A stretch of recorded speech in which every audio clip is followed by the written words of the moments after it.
Hello and welcome, my dear friends. Welcome to another review of a vintage German piston filler. This is a lovely fountain pen I recently acquired. Let me tell you guys, I paid for it, including the shipping cost, 120 lays, the equivalent of 23.60 euros or 27.45 US dollars. And let me tell you guys, I've made a mistake. When I bought it, it was very dirty and I wanted to clean the ink window. I partially disassembled it and I put it in a jewelry cleaning machine and unfortunately, guys, this is not the original color of this pen. So when I received this pen, this was ivory, and because I put it in that machine with the distilled water, the blue ink entered the celluloid, and this is the result.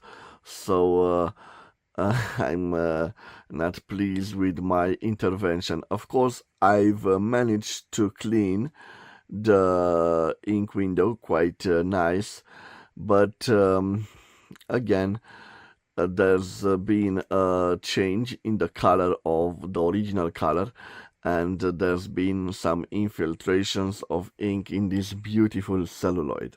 Well, guys, this is certainly a piece of the late 1950s. You can see this torpedo shape and the beautiful use of the celluloid material. I'm not so sure. For those of you who like the green variation, maybe it's not such a bad transformation of the pen.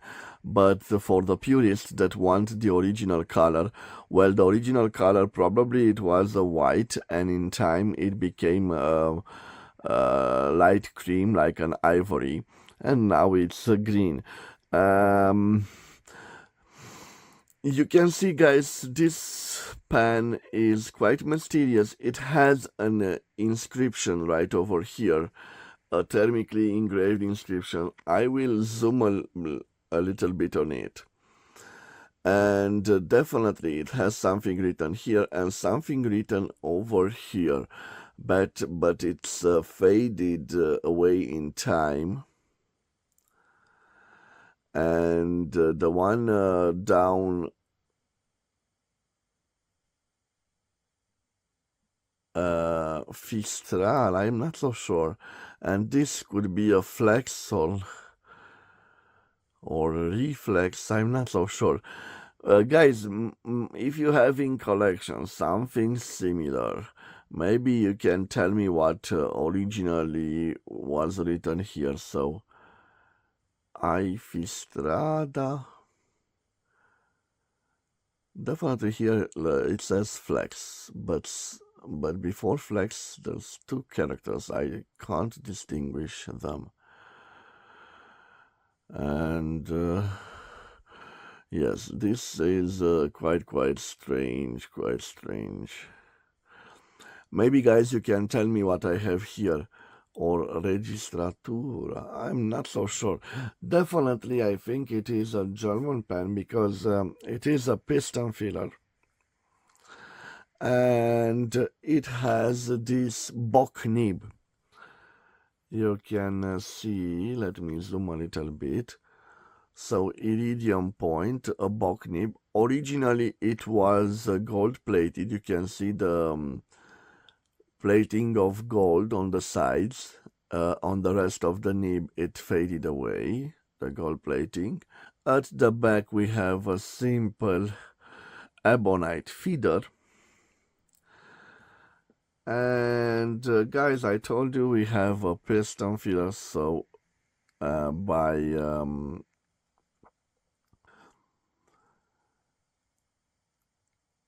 turning this knob, we can see the ending of the piston. Here it's not a corkscrew, but an injected plastic.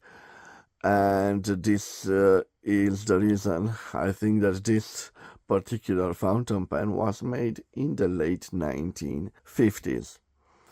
So, beautiful, beautiful pen. I will leave its dimensions on the screen, guys.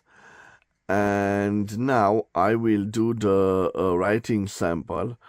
And for the writing sample, I think I will use blue ink. So let me change first the angle of the camera like this, my friends. Okay, I will put my notepad right over here, and we will do the writing sample. Okay, let me put the notepad here. This is the beautiful pen, the beautiful celluloid pen. And guys, because I did that thing to it, I will use a green ink. Now it's not the ivory German celluloid, but it is the green German celluloid. It's a shame that the ink infiltrated the celluloid, so be careful when you clean your pens, guys, not to do like I did. Okay, the cap posts. It's a shame you can see that also the clip is missing from this pen. And yes, I'm sorry guys, I clean it up and I won't fill it up with ink. I will just dip the pen in ink. It will be the same result. We will see how it handles, and I bet that this ebonite feeder is quite efficient, and we will have a constant ink flow. Okay guys, let's see. Okay, let me dip it in ink like this. Okay, let's remove the excess of the ink. And what do I have here? For the moment, I will name it a no name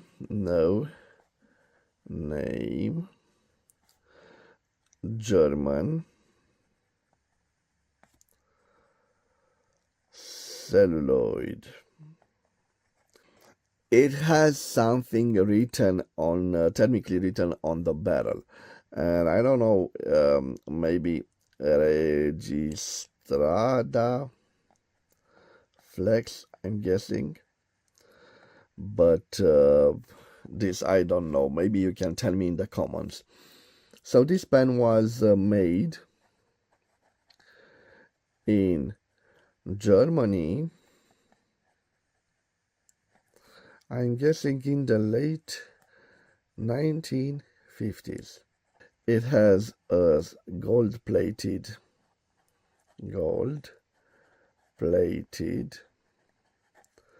steel Bock nib. And let's check, guys, if we have a flexible nib.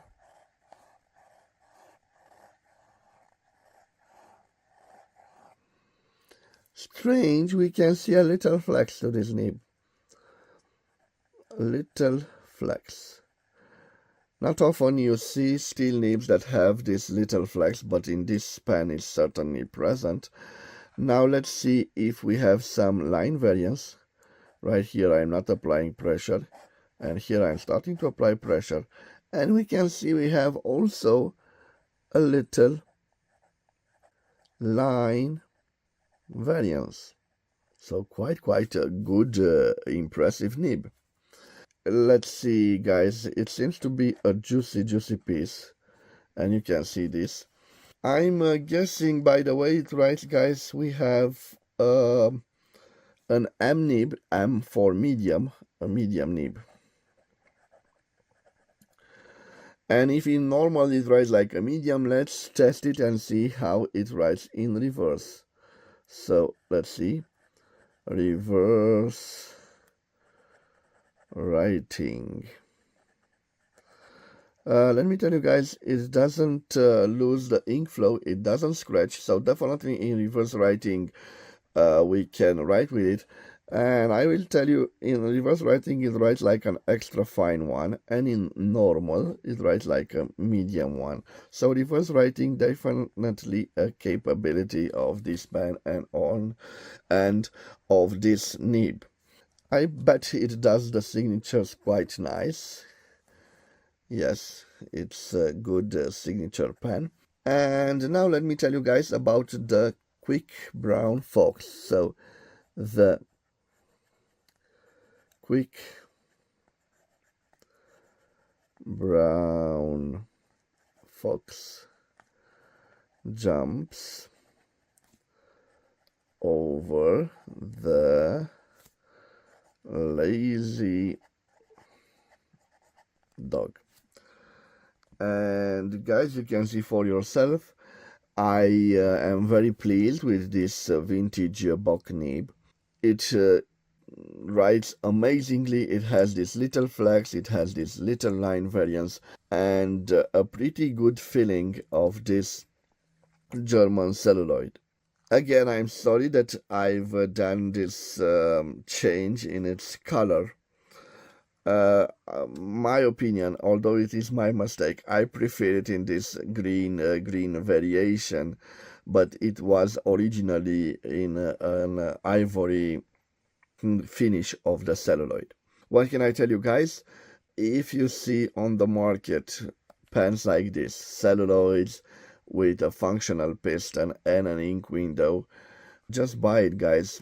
And I believe that 80% of the times you will find them with their original nib and not a replacement nib. Usually they replace the nibs when they cannibalize the pens for their gold nibs, or when there has been an accident during their lifetime and they need a functional writing instrument. Probably they fit it with replacement steel nibs, but I believe that this is the original nib of this pen. And I was telling you guys, when you find on the market pens like this, reasonably priced, for this I paid around 20 euros or 25 US dollars, and this is a reasonable price for such a beautiful piece of the German fountain pen industry. This was the review of this mysterious pen. Again, guys, the provenance, the producer, I bet it was